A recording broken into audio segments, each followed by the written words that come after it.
Hi hello അസ്സാമു അലൈക്കും welcome all.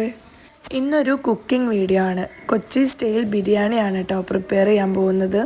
കൂടാതെ ഇന്നൊരു സ്പെഷ്യൽ ഡേയും കൂടിയാണ്, December 18 ഹൈസൂട്ടിയുടെ ബർത്ത്ഡേ ആണ്. അപ്പോൾ ആദ്യം തന്നെ ചിക്കൻ മാരിനേറ്റ് ചെയ്യാൻ വേണ്ടി ഉപ്പും മഞ്ഞൾപ്പൊടിയും മുളക് പൊടിയൊക്കെ ഇട്ട് ചിക്കൻ ഒന്ന് സെറ്റാക്കി വെക്കുകയാണ്.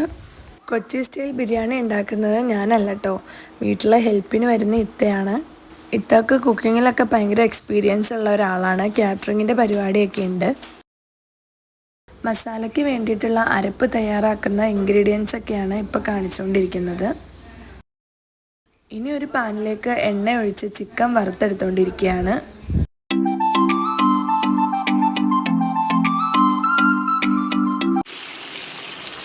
സെക്കൻഡ് ട്രിപ്പ് ചിക്കൻ ഇട്ടിട്ടുണ്ട്. ഫസ്റ്റ് ട്രിപ്പ് നല്ലപോലെ കോരിയിട്ടു. ബിരിയാണിക്ക് ഇടാനുള്ള സവാളയൊക്കെ ഫ്രൈ ചെയ്ത് വെച്ചു. അങ്ങനെ അവിടെ ബിരിയാണിയുടെ ചിക്കൻ ഇവിടെ ഫ്രൈ ചെയ്ത് സെറ്റാക്കി വെച്ചിട്ടുണ്ട്. ഇനി ചിക്കൻ്റെ മസാല തയ്യാറാക്കാൻ പോവാണ്. ഇതിലേക്ക് നമ്മൾ കുറച്ച് സൺഫ്ലവർ ഓയിൽ ഒഴിച്ചിട്ടുണ്ട്. ഇനി ഇത് നമ്മൾ അതിലേക്ക് ഇട്ട് കൊടുക്കും. സ്പൈസസ്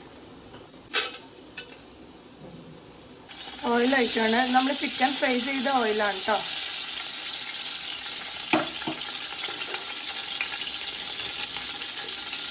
ആവശ്യത്തിന് വേപ്പില ഇട്ട് കൊടുക്കുക. ഇനി സവാളയാണ് ആഡ് ചെയ്യുന്നത്. ഈ സവാള എണ്ണയിൽ ഷാലോ ഫ്രൈ ചെയ്തെടുത്തിട്ടാണ് നമ്മൾ ഇതിലേക്ക് ചേർത്ത് കൊടുക്കുന്നത്. ഇനി അരപ്പ് ചേർത്ത് കൊടുത്തു. ഇഞ്ചി, വെളുത്തുള്ളി, പച്ചമുളക്, ചെറിയുള്ളി എല്ലാം കൂടി ഇട്ടിട്ടുള്ള പേസ്റ്റാണ് കേട്ടോ ഇപ്പോൾ ചേർത്ത് കൊടുത്തത്. നല്ലോണം മിക്സ് ചെയ്യുക. ആവശ്യത്തിന് ഉപ്പിട്ട് കൊടുക്കുക. തക്കാളി ആഡ് ചെയ്ത് കൊടുക്കാം. നല്ലോണം ഇളക്കി കൊടുക്കുക. ഇനി നമുക്ക് അതിലേക്ക് പൊടികൾ വേണ്ടത് ഏതൊക്കെയാണെന്ന് നോക്കാം. ആദ്യം തന്നെ ആവശ്യത്തിന് മഞ്ഞൾപ്പൊടിയാണ് ഇട്ട് കൊടുക്കുന്നത്. ഇനി അതിലേക്ക് ഗരം മസാലയാണ്. വീണ്ടും മിക്സ് ചെയ്യുക. നല്ല രീതിയിലൊന്ന് മിക്സ് ചെയ്തിട്ട് മൂടി വെച്ച് ഒന്ന് വേവിച്ചെടുക്കുക. തക്കാളി നല്ലോണം ഉടഞ്ഞു വരണം. ആ ഒരു ടൈമിൽ ചിക്കൻ ഫ്രൈയുടെ ഒക്കെ ടേസ്റ്റ് ഒന്ന് നോക്കി. അല്ലെങ്കിലും വീട്ടിലെ ചിക്കനും ഫിഷൊക്കെ ഫ്രൈ ചെയ്യുന്ന സമയത്ത് ഇതുപോലെ പറക്കി കഴിക്കുന്നവരുണ്ടെങ്കിൽ ഒന്ന് കമൻറ്റ് ചെയ്യണേ. തക്കാളി നല്ലോണം ഉടഞ്ഞു വന്നിട്ടുണ്ട്. ആ ഒരു ടൈമിൽ തൈര് ആഡ് ചെയ്ത് കൊടുത്തു. ഇനി ഇതിലേക്ക് മല്ലിയിലയും പുതിനയിലയും ആഡ് ചെയ്ത് കൊടുക്കാം. വീണ്ടും നല്ലോണം ഒന്ന് മിക്സ് ചെയ്ത് കൊടുക്കാം. അതിലേക്ക് നമ്മുടെ ചിക്കൻ വറുത്തത് ആഡ് ചെയ്ത് കൊടുത്തു. ചിക്കൻ ഫ്രൈ ആ ഗ്രേവിയിലേക്ക് പൊതിഞ്ഞെടുക്കുകയാണ്. ഇതിലേക്ക് വെള്ളം ചേർക്കേണ്ടവർക്ക് വെള്ളം ആഡ് ചെയ്ത് കൊടുക്കാം. പിന്നെ നമ്മൾ മൂടി വെച്ച് നല്ല രീതിയിലൊന്ന് വേവിച്ചെടുക്കുക. അങ്ങനെ ചിക്കൻ കുക്കായിട്ടുണ്ട്. ഇനി അടുത്തത് ചോറ് സെറ്റാക്കാൻ പോവാണ്. ചോറിന് ആവശ്യമായിട്ടുള്ള വെള്ളം വെച്ച് അതിലേക്ക് ഉപ്പും സ്പൈസസൊക്കെ ആഡ് ചെയ്ത് നല്ല രീതിയിലൊന്ന് തിളച്ച് വന്നപ്പോൾ അരി ഇട്ട് കൊടുക്കുവാണ്. ഫൈനലി അരിയൊക്കെ വെന്ത് ചോറ് സെറ്റായിട്ടുണ്ട്.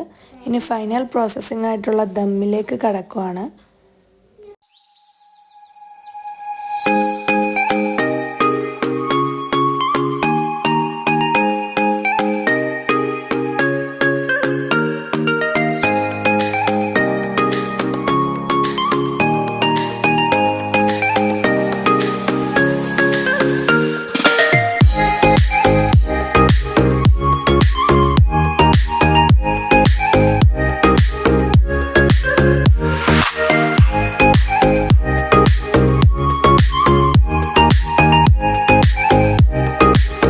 അങ്ങനെ ബിരിയാണിയൊക്കെ ദമ്മിട്ട് അതിലേക്ക് വേണ്ടിയിട്ടുള്ള പപ്പടം, സാലഡ്, അച്ചാർ എല്ലാം റെഡിയാണ്. പ്ലേറ്റും കാലിയാക്കി.